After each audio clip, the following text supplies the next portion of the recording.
Okay, so this is La-Mulana, which is sort of like a exploration Metroidvania platforming game. And as you can tell, it is very heavily based on Indiana Jones. I like this game a lot because it actually encourages you to put together clues and trying to discover the mystery of the ruins of the fabled La-Mulana. So yeah, without further ado, I'm going to start.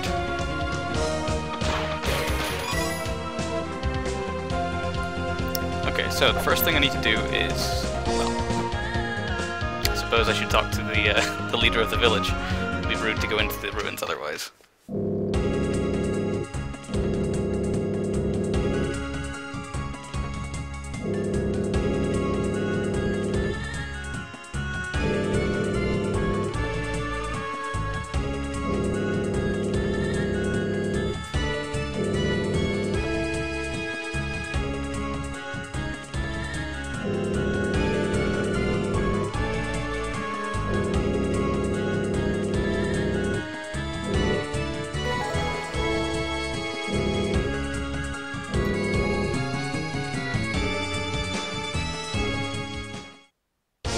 Okay, so, as you'll have gathered from that little exchange with that guy, we actually have a laptop, which is our inventory screen, and software we can run on the laptop, which is used in, well, for this, it's the guy's email, and he'll give us hints. So that's kind of like your tutorial for the game. It arrives as a series of emails.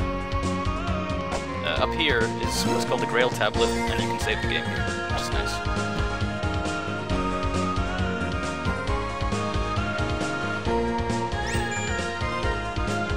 These other tents are shops, and in the shops you can buy useful things, like these, weights. And yeah, you use weights to weigh down platforms, or daises, in the ruins, and these trigger events like helping you solve puzzles or open doors, kind of like the weighted idol from the start of one of the Indiana Jones films. But as you can see, that shop had other software in it for the laptop, and we will need that, so let's match up some of these parts and get some money. And additional weights.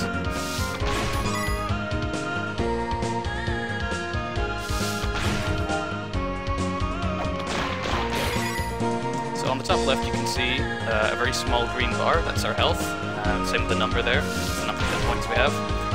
Green orbs I'm picking up for enemies aren't health, but actually experience. And when you fill up on experience, you don't actually gain a level, but it refills your health bar. Health is not something that's very, easy to come by in this game. So.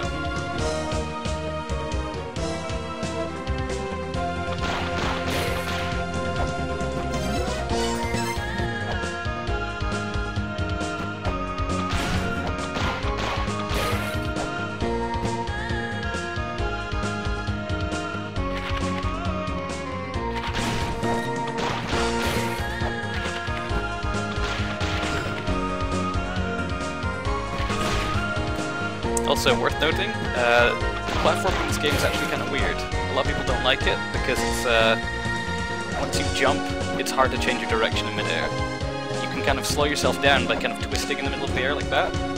But once you jump, you have to make sure that you knew what you were doing when you start. And actually, I kind of like that because it makes you think, You look before you leap, sort of thing.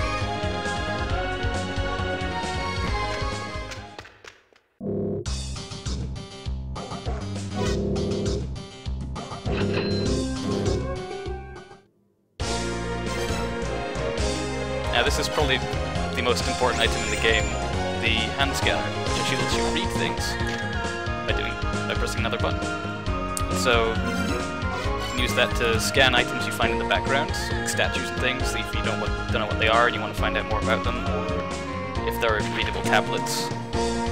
Also, if there are skeletons lying around, you can find out any last words that skeleton might have had, or a journal entry on the body. So this little guy down here,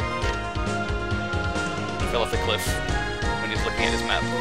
On the plus side, we get the map for this area. But I don't actually have a map reader on my laptop yet, so I can't I can't use it. So here's one of these platforms or daises I was talking about. So you can press down and it puts a weight on it, which activates it. this case, open this chest, and we get our first treasure, the Shellhorn. Shellhorn makes a noise whenever you solve a puzzle correctly, and it makes another different kind of noise if you get stuck in a trap. So it's kind of nice for knowing if you've solved a puzzle or not.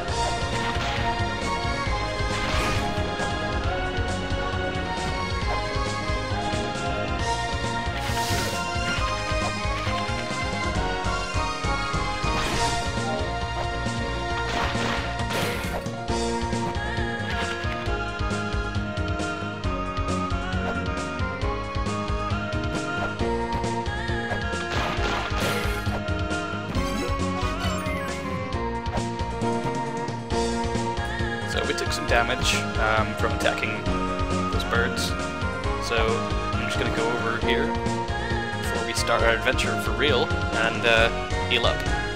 It's a little hot spring just down by this cliff, and it'll refill your health for you.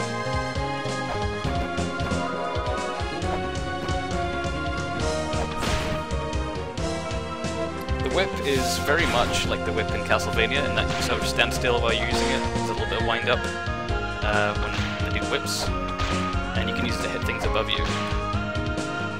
There are actually different weapons in this game as well that you can find in the ruins, so I'll probably be trading the whip in for something a little bit better before long.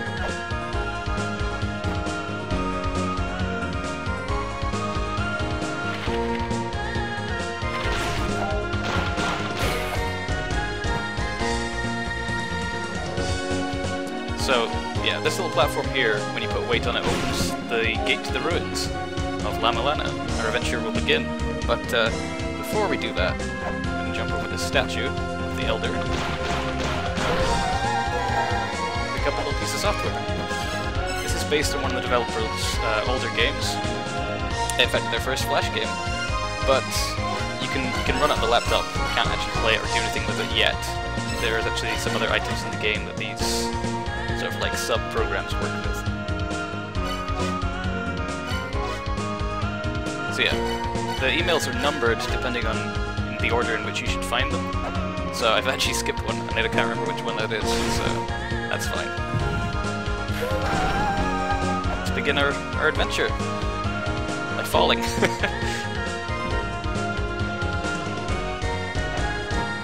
So yeah, the scanner doesn't just read signs and other pieces of information, it can actually tell you about things in the background.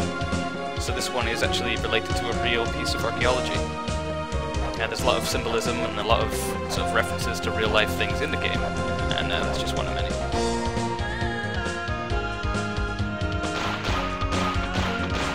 So before I forget, I'm going to open up this little shortcut here, because that means we don't have to jump into the top again, just walk through here.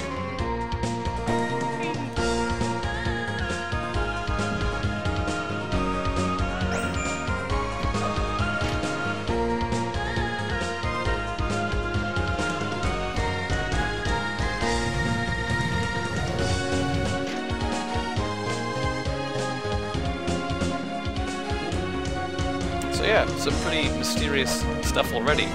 The game is pretty long. I think my best time for completing it was just under 6 hours, maybe. So I don't know. Oh no, wait, not 6, 12. I was going for 6 once, and I couldn't make it.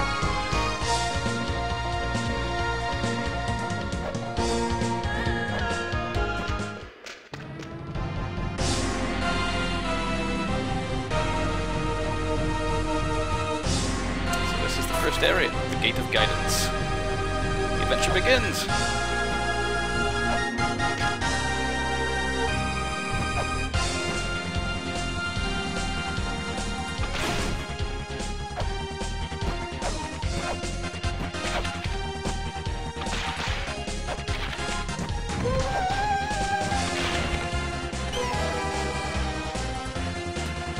Okay, so the Sacred Orb is an item that gets consumed immediately when you pick it up. and it permanently increases your life meter. So, yeah, what you saw just there was these locked blue chests are usually the reward for completing a puzzle in the room, or nearby to the room.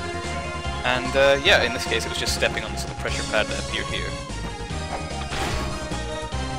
So the first thing we're going to do in the ruins, the Gate of Guidance, is pretty much just have a look around and find these unreadable tablets. So there's actually a piece of software in the shops near the start that lets you read those. So the first thing we need to do is get enough money to go back and buy those. Skeletons are always readable, because I'm assuming they speak the same language that you do whenever they died. Skeleton's giving us a hint to go and buy the necessary software. So each area has one of these tablets where you can save, and they actually work as fast travel points as well, but we don't have the item for that just yet. Fast travel item is it's quite easy to get, and normally, obviously, you'd have to be reading a lot of tablets to figure out where exactly it is. Oh yeah, by the way, this is a great example of checking with the skeletons first. The skeleton says, it's a trap. If you put something on that weight, the statue up there's mouth will fall down on your head and kill you. Yeah. Instant death happens a lot in this game. I'm probably gonna die a lot, because I don't remember anything except the first few puzzles. This is for the map, I think. But we don't have the map reader, so we can't use that just yet.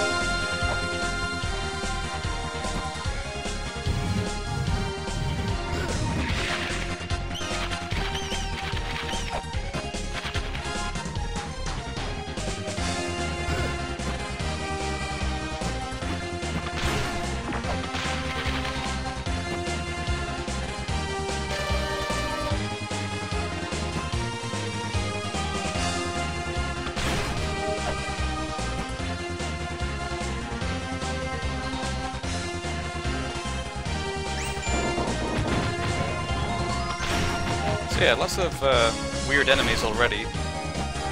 The enemies will only get weirder. So we got like these weird exploding pig mouse things. They actually have a link to something in history, actually. I think there's a culture that believes there are animals like that explode. Nothing about red skeletons though, as far as I'm aware. These red skeletons are interesting, actually. They're technically a mini-boss, because they never come back after you kill them. So, I usually just get them out of the way, because they're kind of annoying to deal with.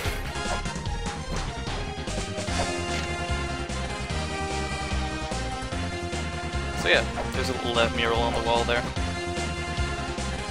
what looks like a dude riding a spaceship.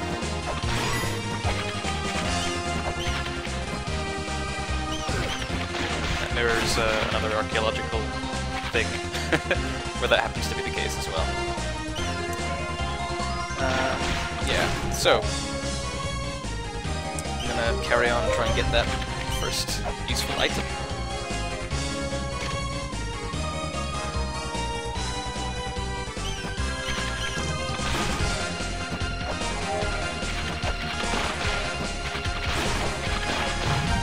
So yeah, if we whip that stone, it pushes in into the guy's mouth, which pushes out the moving platform here, letting us go back up the short way.